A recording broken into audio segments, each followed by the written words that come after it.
Hey everyone, so today we're just talking about a little bit of retention on these open top holsters, which I really like. I mean, I like the general style because not only can you carry, your single action clone. Now this is 5.5, that's what this is made for, but if you're okay with the barrel protruding a little bit, you have a lot of these little 22s that are a little bit smaller frame, but they still fit in there just fine, as long as you're okay with that. And then even your 1851, as long as you're okay with that, that'll fit in there just fine. And as a bonus, you can also carry double actions in there. The hammer is a little bit lower, so that's going to factor in, and I'll kind of explain that. But going back to just your regular single action clone, what I was having problems with, the reason I did all this, is the retention was pretty terrible on these. So you have this little thong here that originally goes through here, so it goes down, back up, and then you tie a knot. Well, what I found was that just didn't work. It was either too much retention or not enough retention. If you tighten it all the way down, then you can't get the dang thing off, and if you loosen it up, then it comes off on its own. So the first thing I did was I actually took it out here and I passed it through here, and that worked. And there's pros and cons. The pro is there's a lot of friction. The con is there's a lot of friction.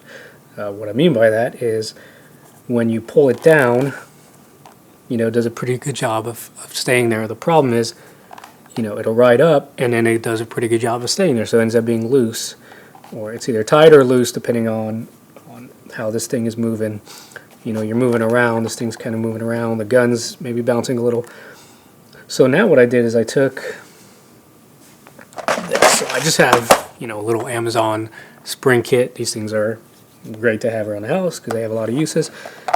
And I just took, so I found one that worked. And what I actually ended up doing is I took actually two. So this is not the same size as what's on there, but just to give you an example.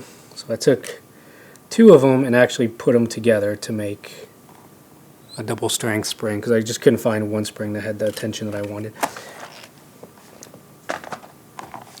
So I just put a double spring on there, and then you kind of play with the length of it. And the idea is it's not meant to staple the gun into the holster. What it's meant to do is fight that friction that brings this up. So let me demonstrate. Allow me to demonstrate. If you would allow me to demonstrate. So when you have it in there and you got it on the hammer, right, what happens is even if it's too, let's say you pull it too high, right, and the friction is making it loose, well, as it's moving, as it settles in, what happens is the spring will start to fight that friction and it'll just bring it back down. It's just meant to be taut. It's not meant to be, driven down in there. You still want to be able to just quickly remove it, but what it does is it just settles it back down, and just to give it the right amount of tension. This is the right amount of tension that it's supposed to have. It's supposed to be taut. It's not meant to be, just shoved in there super tight. It's just a leather thong. It's going to split if you put too much tension on it anyways. So this works great on these because they all have the same hammer, right?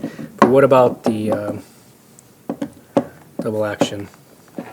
Yeah, these are checked. I checked them. They're all empty. So I know we got to get through that. But this is a little bit lower, a little bit smaller. So what happens is you put it in there, and you can see it has more play, right? Well, again, you can pull it.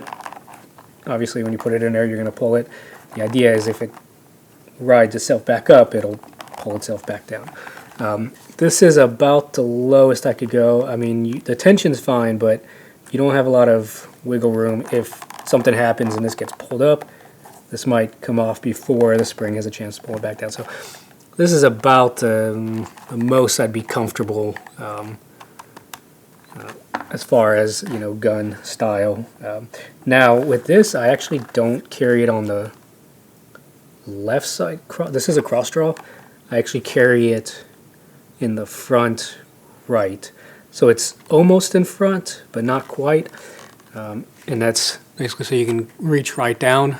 So instead of being across your body, it's just right here. I find that this is a really good position for being seated. So if you're in a car, that's a perfect position. It's super comfortable. It's not in the way of the seatbelt or going up against the center console. So that also helps. That's how I carry it. If you carry it actually cross draw or you know, 3 o'clock straight down, if you have the version of this that's actually straight down instead of cross draw, you know, there might be some differences, but that's besides the point. I'm just trying to show you generalization of how this works. So super easy. You just find the right spring, find the right, you know, place to put the knot, find the right tension for whatever you're going to carry. And where's my evil Roy? And there you go. You've just given yourself a little bit extra security against your gun falling out. So hope that helps.